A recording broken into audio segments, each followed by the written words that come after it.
Konflik antara Uya-Kuya sekeluarga dengan Denise Caryesta ternyata belum sepenuhnya berakhir. Seperti diketahui, baik Uya dan keluarga atau Denise tak henti saling menyindir lewat media sosial. Uya dan keluarga memang sudah memutuskan mengakhiri perseteruan dengan permintaan maaf. Tak disangka, wanita yang akrab disapa Denise Cadel ini justru memberi penolakan. Denise membagikan sebuah videonya saat tak menerima permintaan maaf tersebut. Sepanjang video yang diunggahnya, Denise tak bisa bicara dengan nada santai alias ngegas.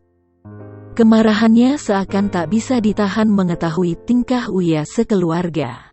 Denise menilai Uya dan keluarganya tak serius mengaku kesalahan dan hanya sekadar pencitraan.